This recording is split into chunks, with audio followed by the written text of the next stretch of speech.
Welcome to the what, how, when of the quantum in creating health and abundance with ease and flow.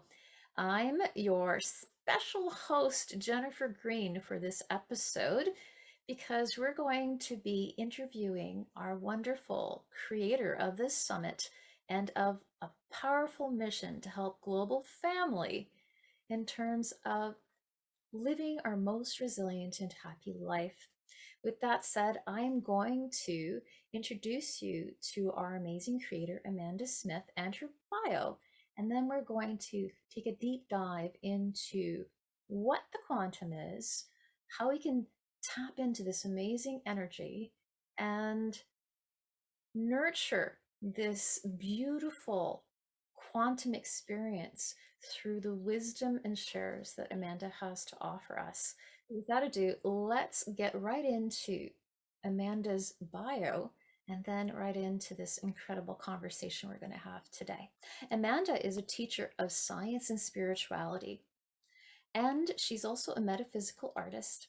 She has a diverse background with degrees in environmental science and soil chemistry, coupled with certifications in healing with earth energy and Reiki. Drawing and painting has always been her favorite pastime for clearing her mind, sparking co creation of her world, and experiencing spirituality. She has an insatiable appetite for learning earth sciences from books and from communing with and listening to what the land has to teach. This journey created Amanda's desire to become a teacher and a business mentor for ecological entrepreneurs through the reunification of science and spirituality. Amanda is now the owner of a property in eastern Kentucky, dubbed the Mothership, that she is slowly converting into a regenerative farm nature retreat center. The vision is to teach others how to create their own food and then build their own family farm where they have enough to eat. It is my great honor to be able to interview our incredible creator of this summit and to share her mission and story with you today. Welcome, Amanda Smith. Hello, Amanda. Hi, Jennifer. Thank you so much for that amazing introduction. I so appreciate that. And I'm really looking forward to getting to share with everybody so many miracles that have happened to the people that I've interviewed for this summit. All of the amazing things that have happened to them and for them because of their quantum connection. So it's a journey.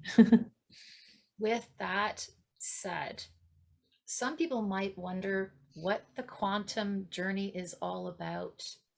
Can we sort of do a little deep dive into your definition of what that looks like and feels like? Yeah. So, well, that's where to begin. So I'll start with sort of the nuts and bolts of it all as I see it, and as it has unfolded for me.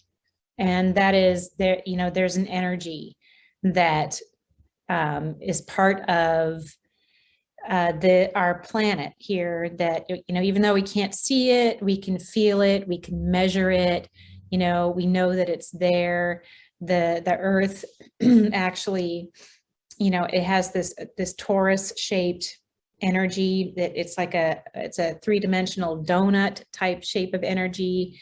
The energy flows down through the earth's core, comes up and out and around in the shape of a donut. And we don't have to get all caught up in which way is up and which way is down with the planet, but the energy does flow through the earth that way, and it creates this hum, this resonance called the Schumann resonance that is something that can be measured.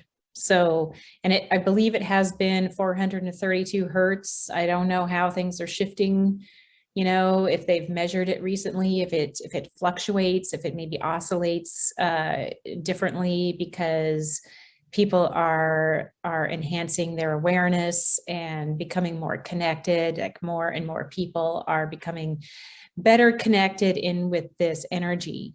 So that's basically sort of the quantum field. It goes much deeper than that, and it's much more expansive than that, because there are dimensions to it. There are layers. There are all of the stories that we have in here of the different metaphysical realms, the fairy realm or the angelic realm, or even like maybe the all of the realms with the negative energy, that they're all embedded in here. So the quantum contains what I consider to be matrix stuff. So the quantum it's a pure highway for transport of energy. So when you go to create, you draw up and through that highway. And right now, we also are polluted with what a lot of people are calling the matrix, thanks to, the movies. There actually is a matrix because we co-create inside the quantum. So what we believe is what is real. So just like they say, like with people, oh, you draw that person because they're reflecting back to you what you are. We are drawing in this experience that we're having here and the way things appear to be, because that is what we expect it to be. So it's kind of a which came first, the chicken or the egg type of thing, where did I create the quantum or did the quantum create me? And did I create the matrix or did the matrix create me? So some of what I've been hearing and feeling is that the matrix is sort of it's almost like a parasite inside the quantum field that has a self-awareness, and it has a certain way of being that has created the 3D earth experience that we have. And that includes our belief systems and what we think is possible, and uh, how we operate inside this energetic container that we live in. So you may agree that we are all one and that we come from this oneness, when we come here. And yet, do we actually escape? When we ascend, when we die, do we escape into the oneness? Or do we become caught into the upper etheric realms, which are actually the layers that are in between us and the oneness, the all that is, the universe. So the pure energy of everything, the truth, is love. And that's what the quantum has to offer, but you have to bypass the matrix. So it gets to where there's now this difficult to explain difference between what is actually here and real that we could tap into, and what we are actually living in. So the matrix is an overlay over the quantum, and we can shift that, and we can live in ease and grace and flow if we bypass the matrix and go straight to the quantum. Does that make sense? It's powerful. It's bringing up a lot of questions I have. Oh my goodness. I'd like to delve into how the quantum energy field might serve as a pathway. Um, yeah, kind of like, can we pick and choose? Maybe we can talk about that a little bit. Yeah, and I believe that we can. So a lot of what we have here right now is victimhood archetype. I'm not in control of anything. You know, I have no influence over this outside thing. The economy's bad, so I won't be able to get a job. I don't have enough money, so I can't buy the land that I want. That was the story I was telling myself this time last year. And I got to the point where I felt so bad that I said, I have to do something else. You know, I know what I want and I get to have it. So that's where instead of being a victim to whatever the space, time, wherever circumstances that you're in, you go follow the flow, find where the flow is. So I had been in California and I thought, okay, California is not creating flow for me. So I went looking other places, and that's when I found this, the mothership in Kentucky, for 1/10 of the price I would pay for it in California. And it's just it's perfect. I can feel the land just alive with gratitude and it's just amazing. So what I'm saying, what I want to get back around to is claim your responsibility, you know, be responsible for what happens to you.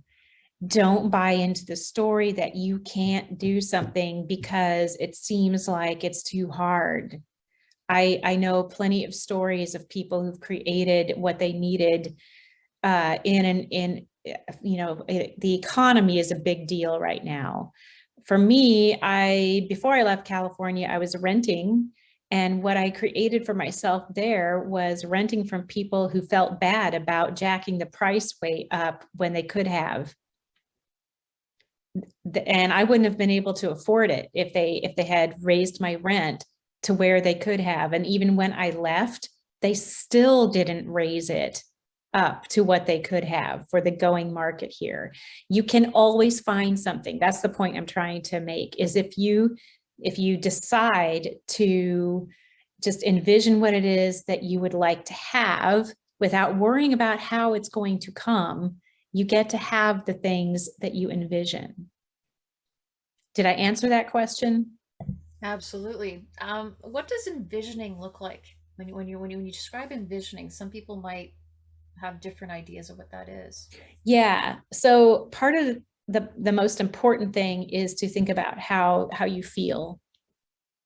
You know, how do you feel? How does it feel to to have your dream? So for me, when I went to finding my farm here, I I didn't have a lot of parameters. I just knew how I wanted it to feel.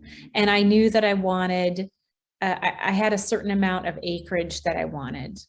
And I wanted to have my family with me, my two grown children and my daughter's family. She has a husband and three sons. I wanted there to be space for all of us.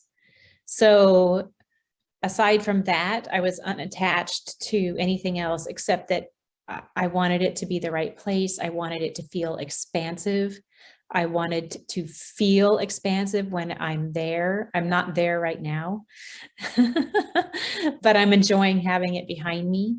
So you can put in as many details as you would like to have, but then don't worry about how. Don't take it to the how is that going to happen. Just make it as many details as you want. Make sure that you include all your deal breakers. So for me, there had to be water. There had to be good soil. There had to be trees. I had to have a forest. I had to have a wild zone. And I had to have enough space for 7 people. And that's what I got. And then don't take no for an answer. Getting this place, you might think that just because you found it and everything's going smoothly for a while, that there might not be blips. If that's your place and you can feel it, and something happened. So this place fell out of escrow the first time on the last day. The last day, we were ready to, it was ready to go. And then there was a problem with the way they had attempted to deed out the acreage. So don't let that set you back. If you know that, if you feel it, I could feel it, and I could feel it in every cell in my body. This place was meant to be mine. And my daughter was feeling that way as well. And what happened was the previous owner thought that he could just deed about 5 acres around the driveway to me without having it, I forget what's the word, without having it surveyed. Because you can actually, in Kentucky, you can do that for your kids. You can say, oh, I'm going to deed 5 acres of my property to my daughter or my son. They can build a house on it. But that's not what the lenders want to see. They want to see a proper survey. So it fell through. And then we didn't know what to do. And I had my realtor begin to check into other places, and we were all grieving, and my daughter called me and she said, why don't we ask if we can try again? I said, well, okay, I'm driving. Why don't you get with our real estate agent and ask him to reach back out? And so they did. And they came up with a totally different plan. Totally different plan.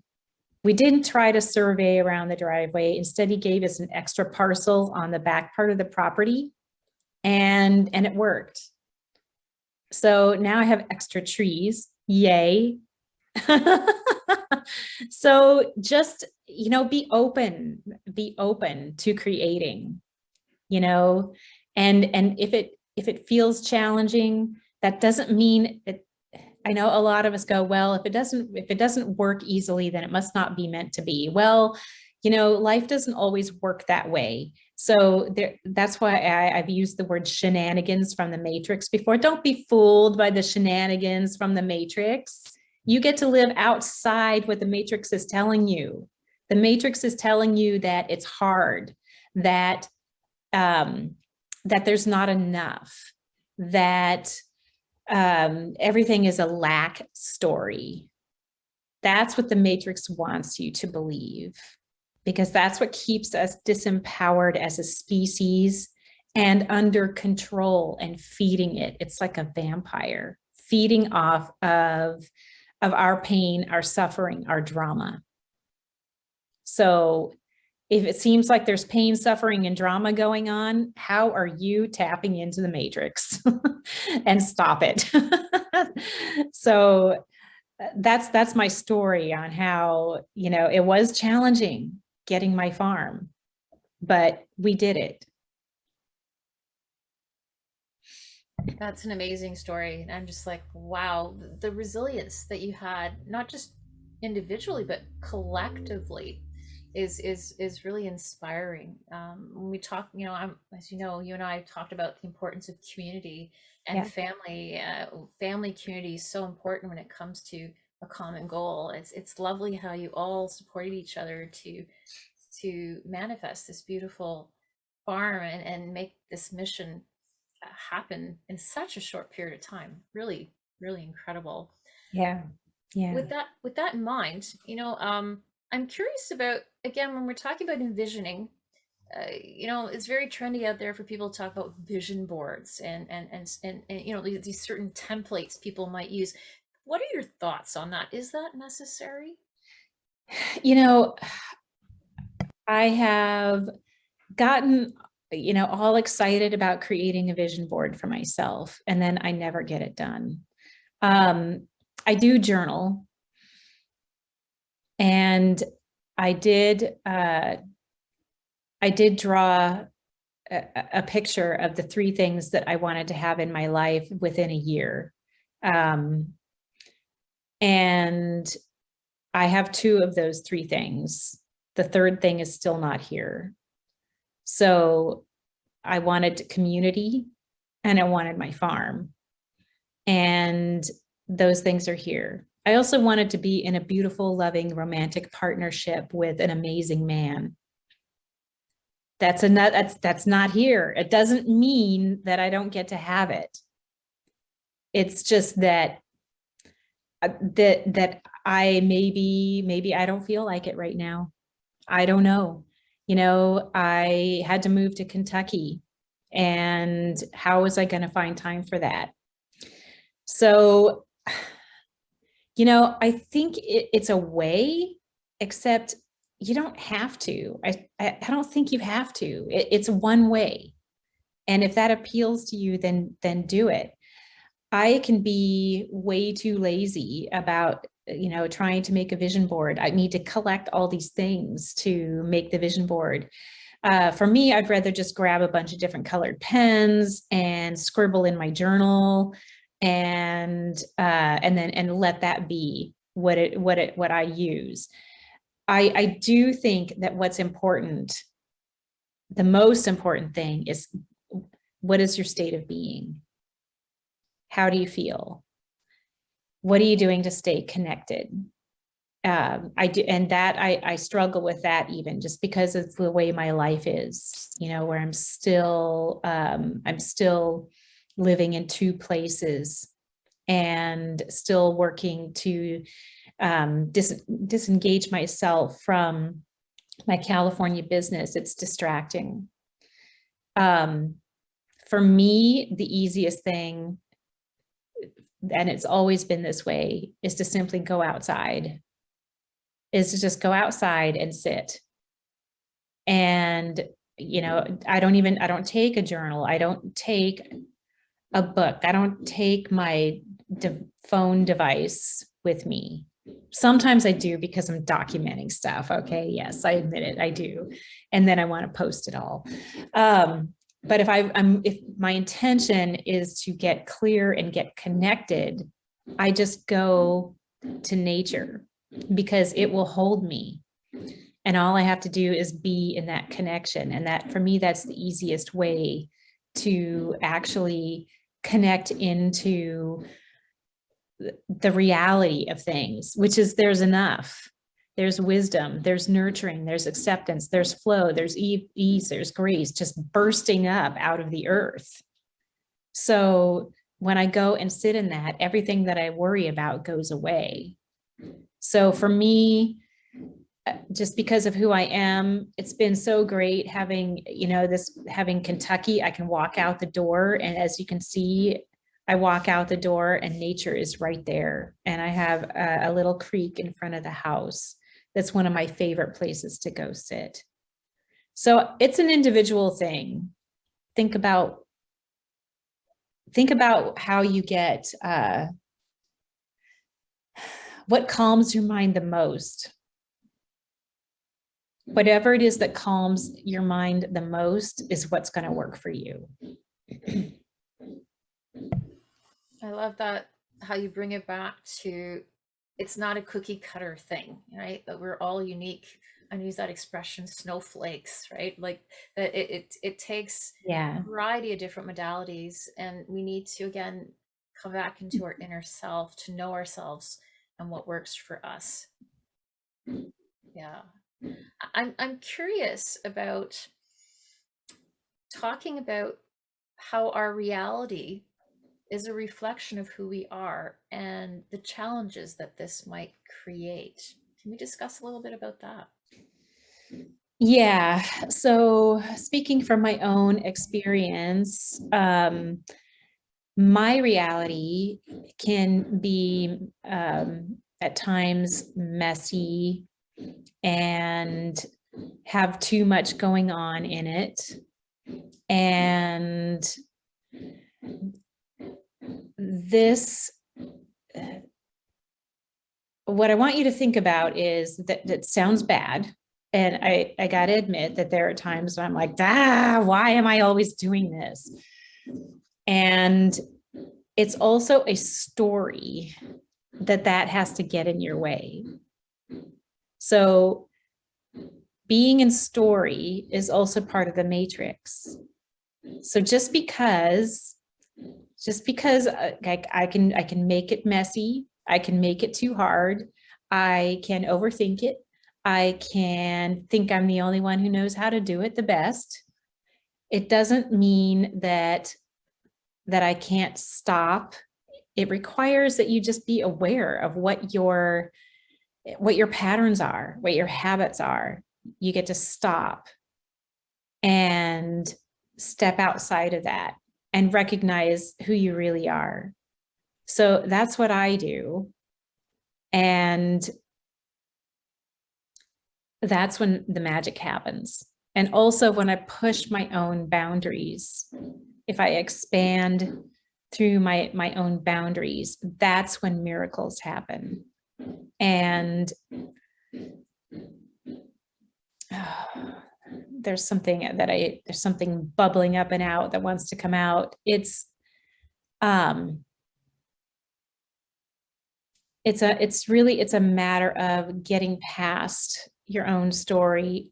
Okay, this is the key. You get to accept yourself. So you've been told, oh, if you just accept the situation, it'll get easier. What you resist persists, but what you accept dissipates. Well, that means you too. That includes you too. So you get to have all of your challenges, your foibles, your ego, like baggage. I'm not saying don't work on it. I'm just saying, like, accept that you're human and accept that it's there, and then breathe through it and release it, because as soon as you accept it, it gets easier. So, and then you can create. So, I have a lot of things teaching me this.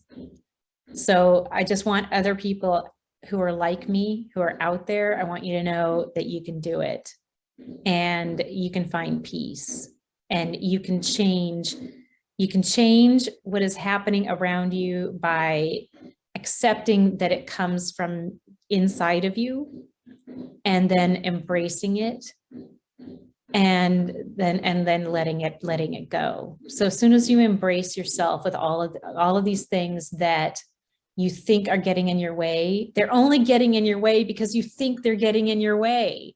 That's you creating your reality. Just breathe through it and go straight to your own true source. Just like when you want to go to the quantum to ask for help, to get your energy team on board, you skip the matrix and go to the source. You want to get your own soul on board, skip it inside yourself and go straight to source.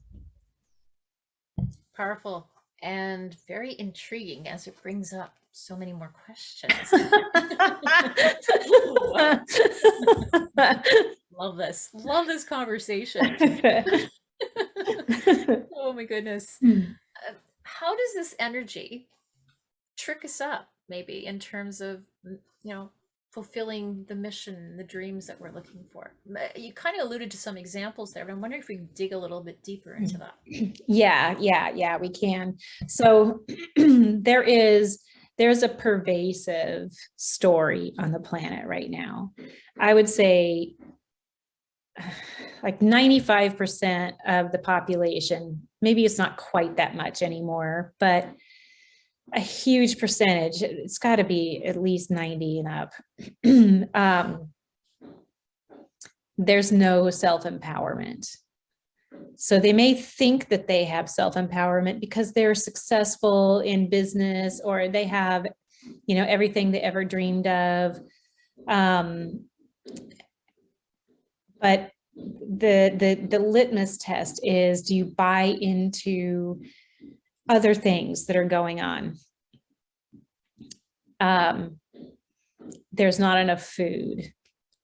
We have to be at war with somebody all the time.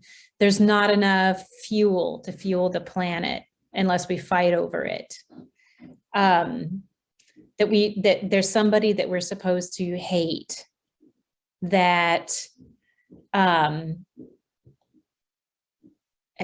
there's bound to be conflict when you start bringing different races together.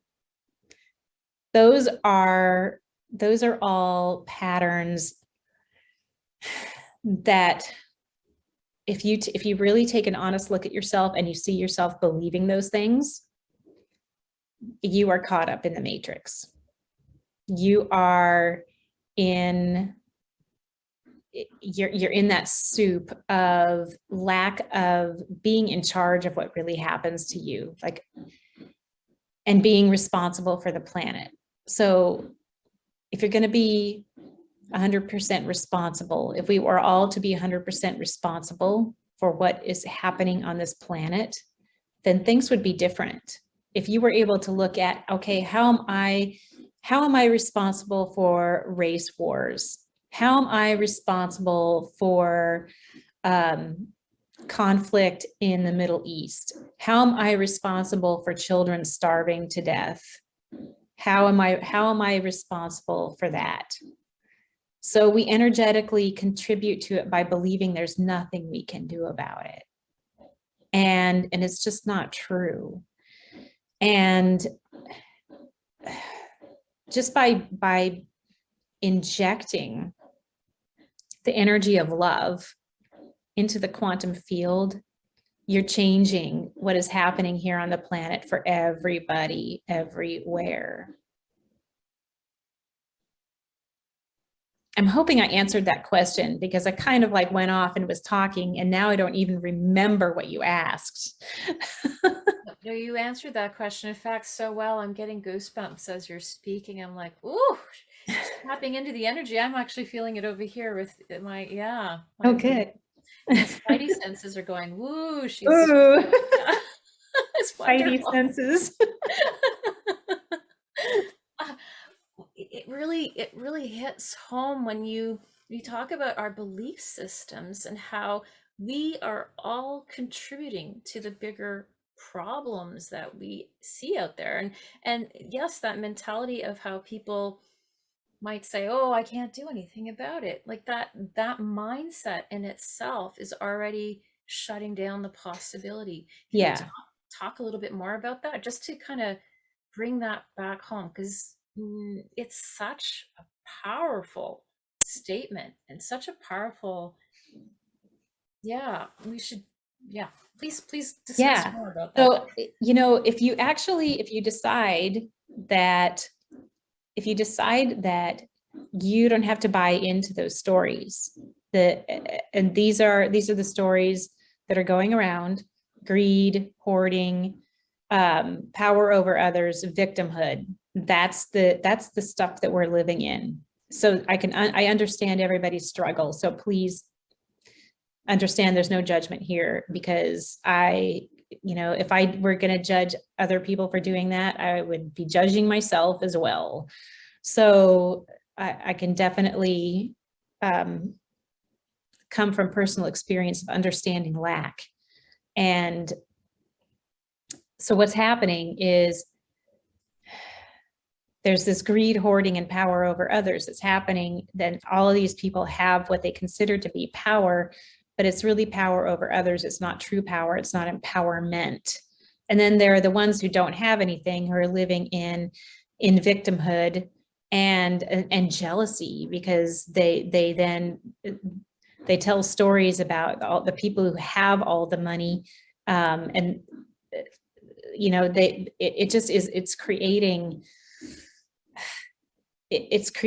this difficult to live in stuff. And could you just lead me back in on that, Jennifer? Sure. So just discussing how our belief systems Right. contribute to the greater whole in terms of what we see as reality globally.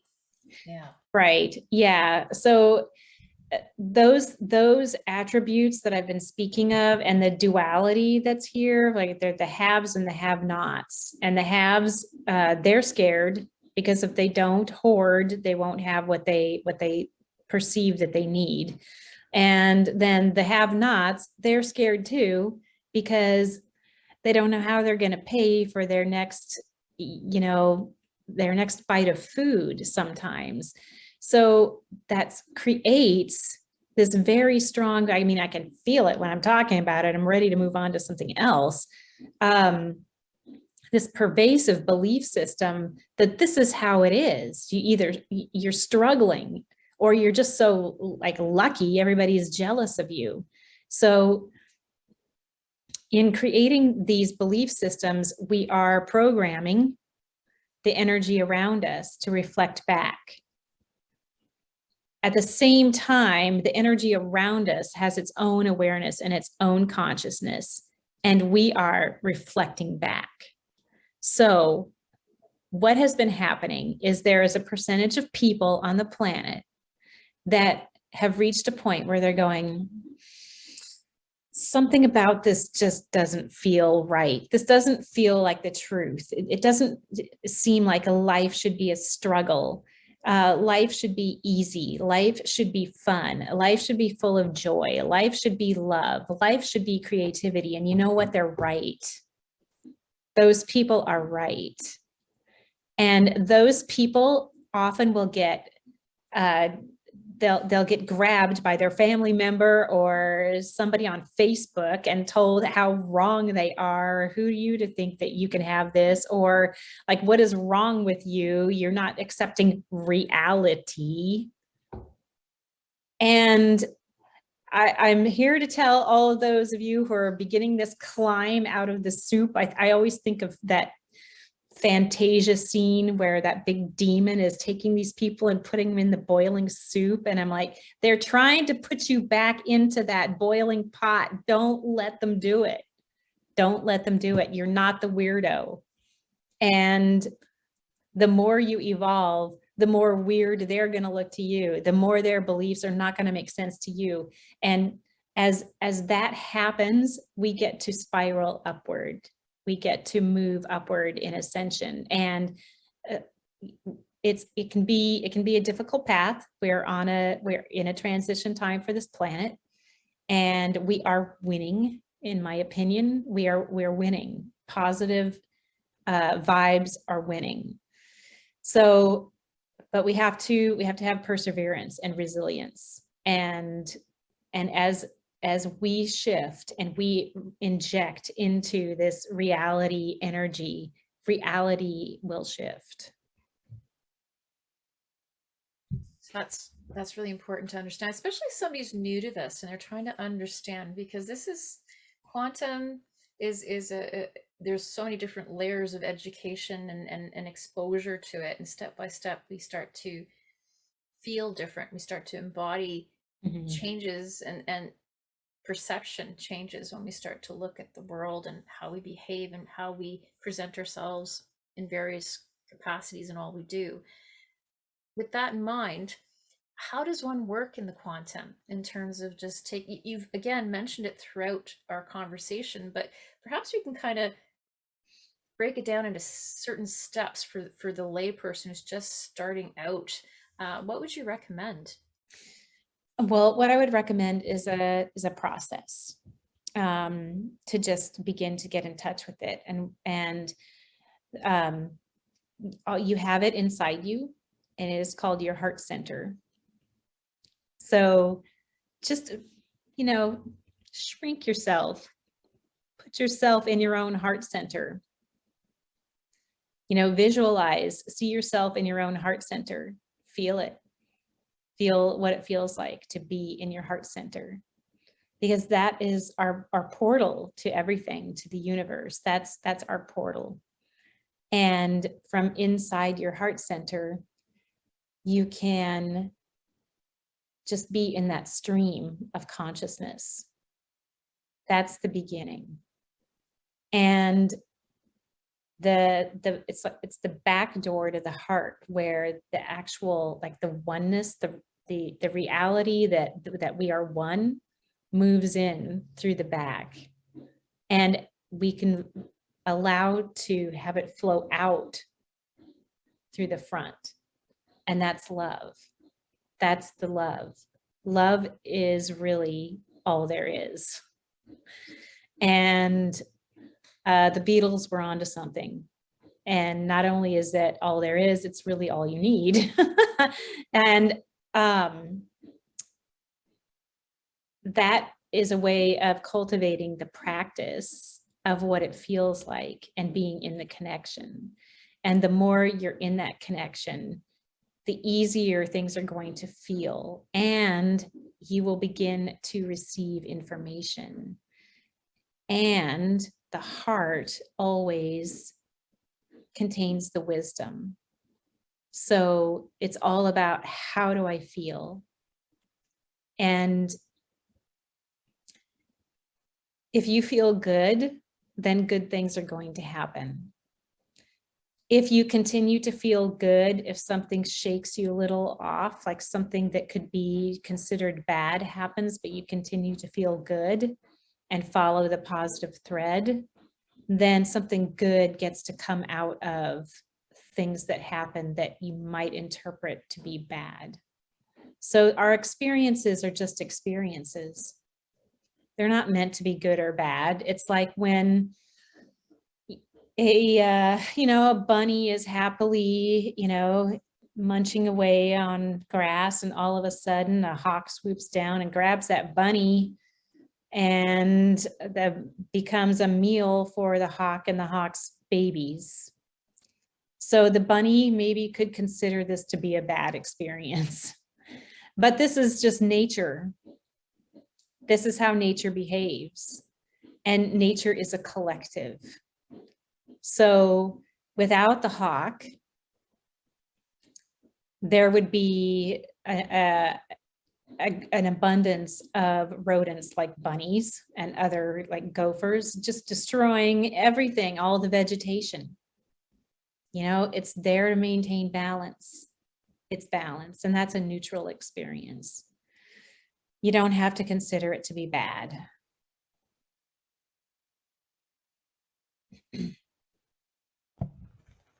What is a real energy or unreal energy? I'm curious, because it sounds to me like it's our perception and an experience. So I'm imagining somebody who's starting out, how they can kind of decipher between, I don't want to use the words good and bad, but the right path to choose, and perhaps the one that's not beneficial to them. How can they differentiate? So the way I differentiate, and first of all, let me say, it's hard for me to say if one thing is real and one thing is not real. I think that, I mean, we are definitely here having a human experience, and everything feels pretty real. So, but what I do is I ask myself, does this look good, sound good, and feel good to me? Does it look good, sound good, and feel good to me?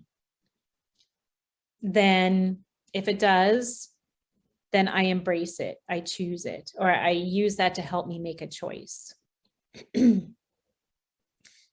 Conversely, you can also ask yourself, because we want to acknowledge that we have fears. What would I be choosing if I didn't have to worry about lack of resources? What would I choose? And if money were no object, what would I choose? I ended up choosing a move into a different house at one point, because I asked myself that question. I didn't know how I was going to pay for it. And it worked out. I was always able to pay every month, and it worked out. But I was getting ready to do something that really wouldn't be my choice if I weren't worried about how I was going to pay for something. And my daughter reminded me, she was like, Mom, my daughter, she's a good mirror. She must have been about 14 or 15 at the time. She's like, if you choose to do this thing, I'm never going to believe you again. That anything is possible. I'm like, okay. So because I didn't actually apply my own tool in that regard. I was given a choice that would have allowed me to settle for something easier, or in my mind, easier. And so I'm like, okay, I'm going to go move to this other place, this other house, because that's what I would do if I had no fear, rather than take this other thing just because it seems like it would be easier. So those are some of the things that I use. Those are some of my techniques, my tools. And I would also say, that the truth, there is a truth. And the truth is there is abundance. That is the ultimate truth. The ultimate truth is there is abundance. So even though you may be living in reality where there isn't one, that's not the truth. You're embracing an untruth.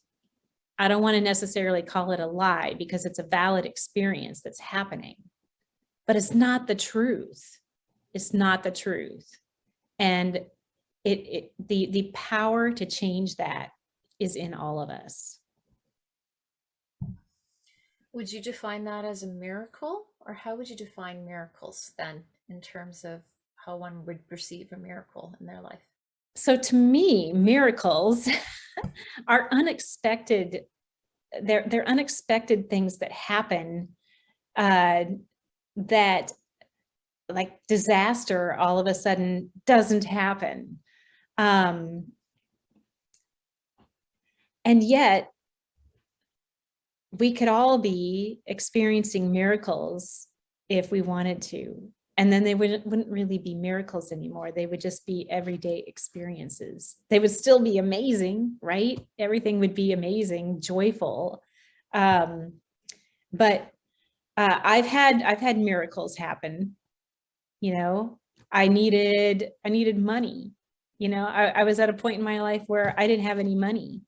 And I put in a bunch of quarters in a poker quarter machine at one of the casinos here in California, and I won $1,000 because I got a royal flush on a quarter machine. I won $1,000 that I really needed. Who gets a royal flush on a quarter machine? That's a miracle, right? Except, it could happen all the time. I needed something, it came to me. So if that just looks like a miracle, if you look back through your life and you look where you needed something, it does its best to come to you based on what you will allow, and how open you are. So I challenge everybody here to look back on their life when they really needed something and they felt like they didn't have it. What happened? What happened? It comes to you as best it can based on what you will allow and how open you are. Funny story. I had an experience where I did a little experiment, and I call it the magical forest. It's a little place that I had, I felt it was a magical place. So I asked the forest, I said, I really want to see a deer. And I was very specific. I'd like to see a deer, in the next 2 days. And within those 2 days, I didn't see a deer, but I saw a dog. And initially, when I saw the dog in the forest, it looked like a deer. It was like that. It was a big dog with the same kind of coloring. And so I said to my husband, I says, "Oh my gosh, the forest heard me. There's a deer running around in the forest." And then it came close, and it was a dog. And I'm like, no, that's not. That's me looking for a deer, right? And then the the human of the dog, the human member came along and found his dog, and my husband chuckled and he says, "My wife thought that your dog was a deer. He's such a big boy." And the human laughed and chuckled and he says, "I call my dog Bambi." You see, if you open, it comes. If you're open, you were open to it. You actually saw the dog's true nature. And then there's that piece of, right, that the universe loves humor, doesn't she? Right. Yes, indeed. So I had to interject and add that in because it flows so nicely with what, it's so poignant to what you're saying. Yeah, that's a great story. That's funny. You got what you asked for, I did. in a manner of speaking. I certainly did. I'm curious about, if I'm going to just go back to how you were even introduced to the quantum. What is your initial story? What is the origin story? I'd love to hear that. Oh, wow. It's one of those things, like most things in my life with my journey, where it wasn't a big, you know, like bam, aha moment.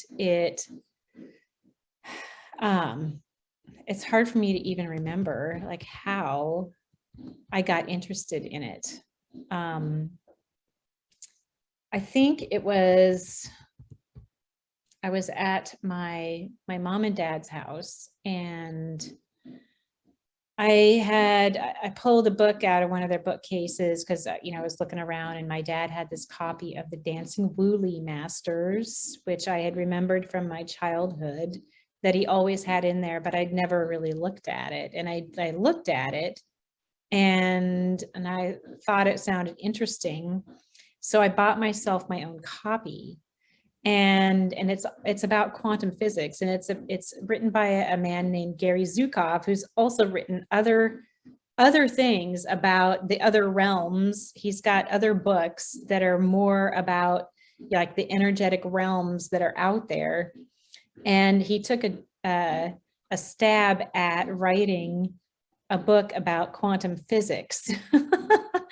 And he's not a physicist, he's not a scientist. It's written for regular people. And when I got into it, I became fascinated with learning more about it. And it's just one of those things that was handed to me. That's how my life has been, where I didn't ask for something. I didn't know there was something that I wanted to know, and it was just handed to me. So that's what got me started on it. And then, of course, so many of my mentors then began to talk about it, and they would talk about being able to like you go into your heart center, you go into that oneness. And while you're in there, you look for the timeline that has what you want on it. And you let go of the one that you're on, and you grab the one that you want to be on. And this is like a quantum shift. You actually can visualize bringing that in, choosing a different timeline. So, and people ask what that looks like. Well, it looks like making finally the decision that you've been thinking about making and just doing it. And for anybody who has been driving down the same road for the last 20 years, and all of a sudden it looks different, and you're like, all of a sudden you wonder where you are. All of a sudden you're like, oh, wait a minute, it doesn't look different. It doesn't look the same. It feels totally different. I've had that happen to me a handful of times, and I don't know where I am at first. And then I'm like, okay, yeah, right now I know where I am. So that's when you know that you've actually made a shift. So that's an internal energetic shift. So you've done a little quantum like leap inside yourself. But anytime you finally make a decision and everything opens up towards making the goal happen, because you decided that you were going to do this thing, then you have actually done a timeline shift. That is such cool conversation. I love it. Being a mom and introducing these amazing skills to your children, I'm curious, as you've raised them, what you've seen flourish in their lives, because I'm sure this has benefited your children in many ways. Well, okay, with my kids. So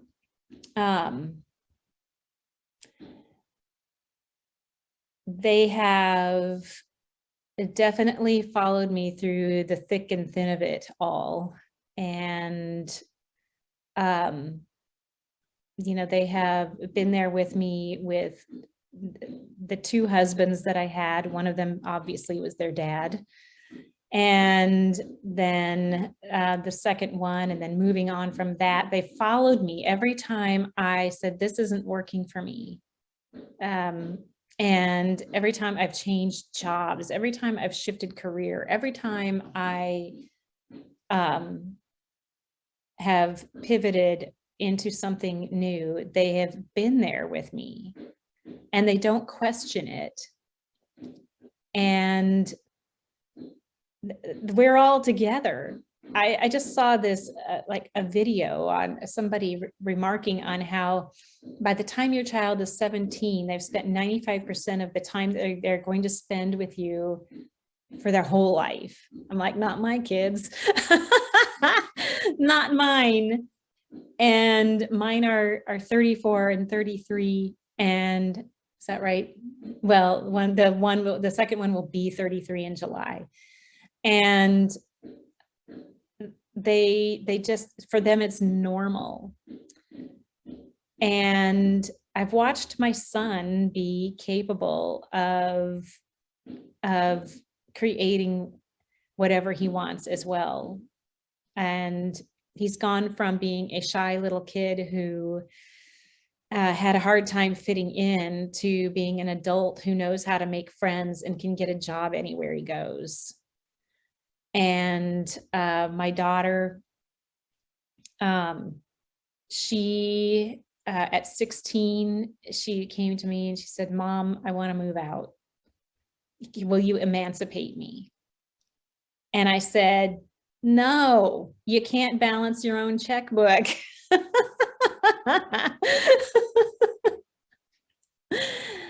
And I said, but here's the deal. If you can do it for 6 months, I will support. If you can balance your checkbook for 6 months, I will support.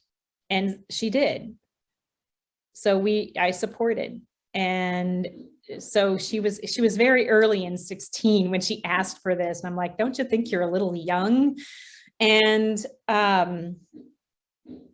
so she was still 16 at the time.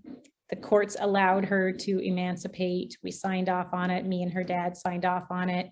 And she went off and did her own thing. And she muddled through it a little bit here and there. I mean, she was still young and she still screwed up, but she did not ever give up.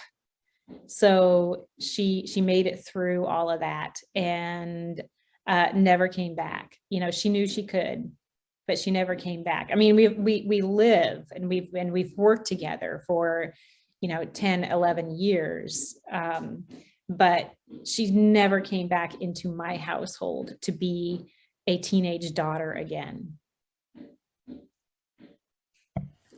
These wonderful mindfulness skills, right? The connection, that the connection to inner voice and knowing that inner guidance piece is such a beautiful gift, a testimony that you've shared with your children and nurtured them to be independent and know how to tap into this gift, this energy out there. And it's just phenomenal.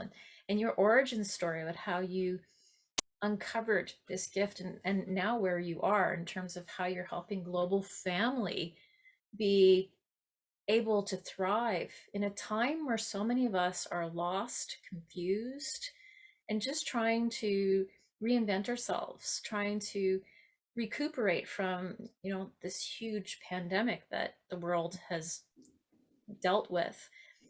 Your knowledge, your expertise, your gift to this world, your sole purpose is just incredible. And it's such an honor to be able to learn from you and to be able to learn those necessary steps so that our families can thrive, that parents can offer the same skills that you've been able to provide for your children for theirs. Yeah. And with that in mind, your mission is all about teaching families, global family, to be able to have food to nourish their children and their communities. Can we talk a little bit more about that in terms of what your services are, in terms of sort of where you're Yeah. going with the mothership? Yeah. Yeah. So I used some quantum magic to create the mothership. And um, where we're going with that is to create a space where we have everything that we need. And we may not always have everything that we want, but we have everything that we need. And my vision of a food system is that we get to move out of these big agricultural monocropped farms that actually destroy soil, kill microbiology. I'm definitely I love all the magic, and I also um, I devour all the science of everything. So I know what's happening to our land when we farm it the way we farm it. And depending on that kind of farming where things are monocropped, there's no ecosystem. And an ecosystem is a huge variety of living things coming together to create a web that is strong. And this is the idea of the mothership. I get to create a diverse, strong web of life on this piece of property. It's got a great head start.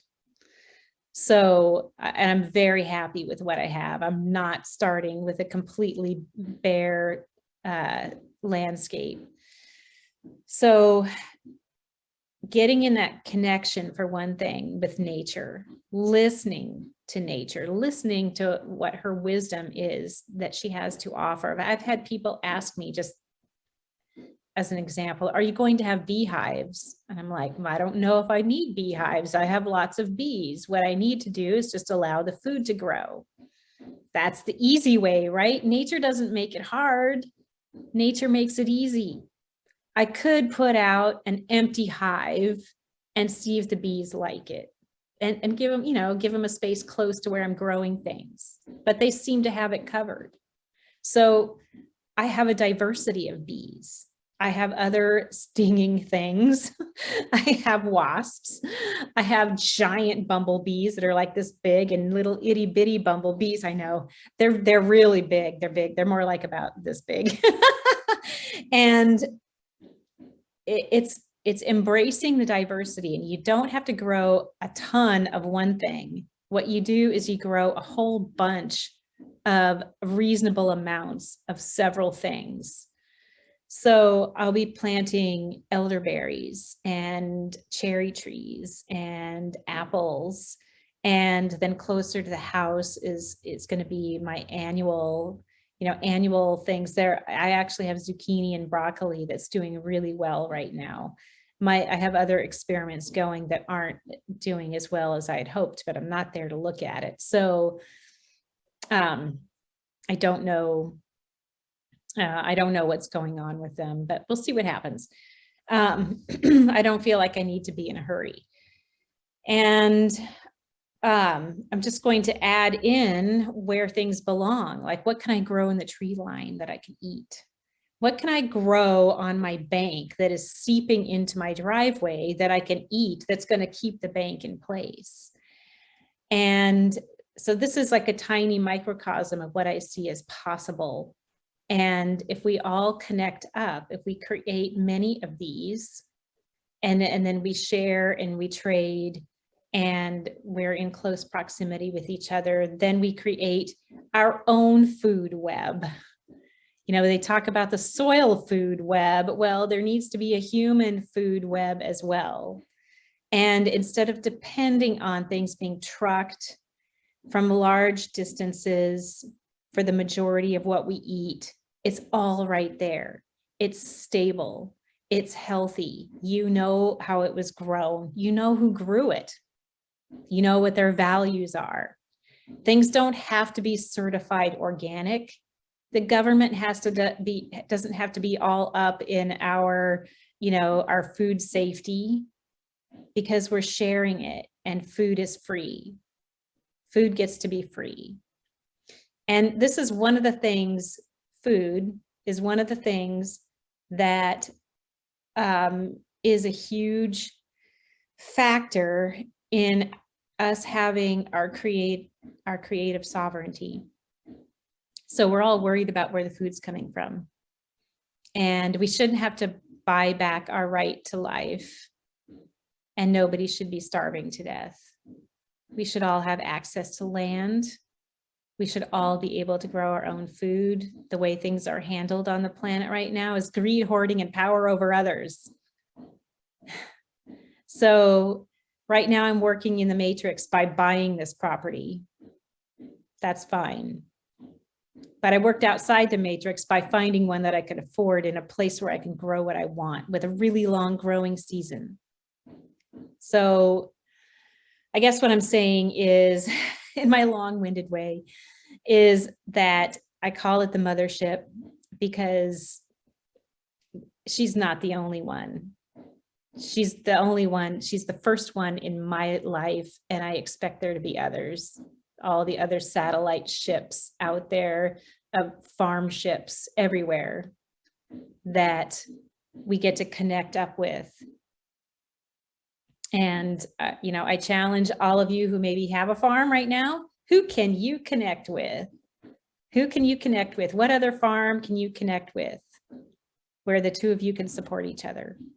And then there become 3 and 4 and 5 and 10 and 50, creating a food network.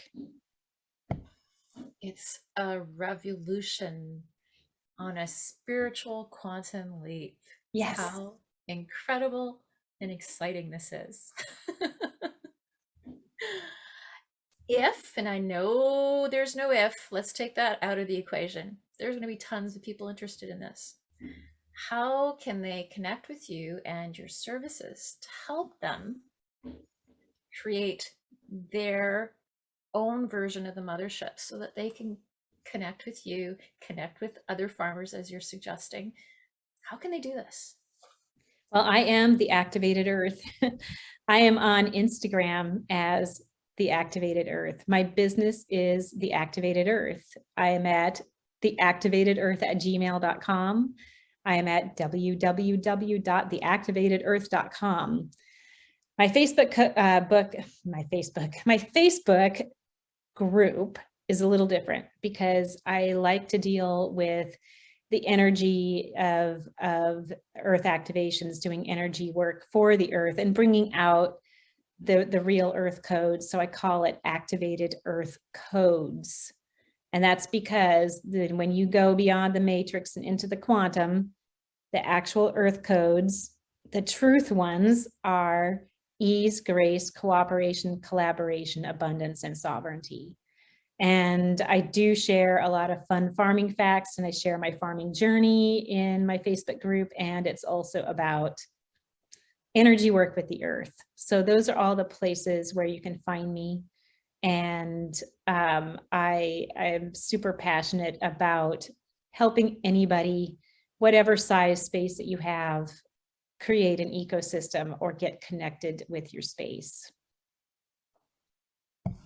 And I'm going to add to that this is also a wonderful opportunity from a teaching perspective for teachers to reach out to you in terms of helping support their school communities and community gardens. Mm-hmm. Yeah. That I've done some of that in the past. I would love to do that again.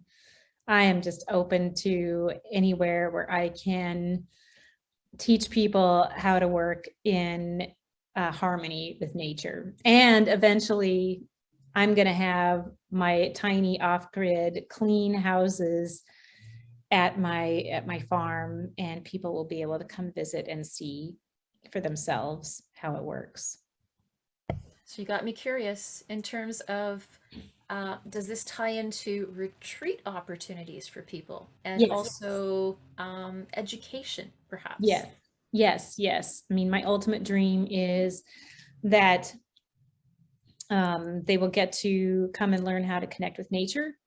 So there will be the spirituality of it all that comes with the earth, and then also how to farm as an ecosystem type farmer, and learning some fun science that they don't teach. They don't teach it. Because if you knew it, you wouldn't want your food being raised the way it's being raised. Oh, powerful stuff. Very exciting. You have literally encompassed the whole in terms of holistic well-being, mind, body, spirit in global community, and addressing the one of the most critical components and concerns of our modern day when we talk about where are we going to get our food, and with Yeah. rising inflation and rising costs in food and all these concerns that come with, you are giving us a solution to help global family in the most incredible of ways. What a blessing you are. Thank you. Any final additions, any additional thoughts that you'd like to share with our audience today before we close? I just would like to share that um, you are supported. There is nurturing and acceptance here on this planet for you. All you have to do is open and receive. And if you're having trouble feeling that, go sit with a tree. It's there. It's our birthright.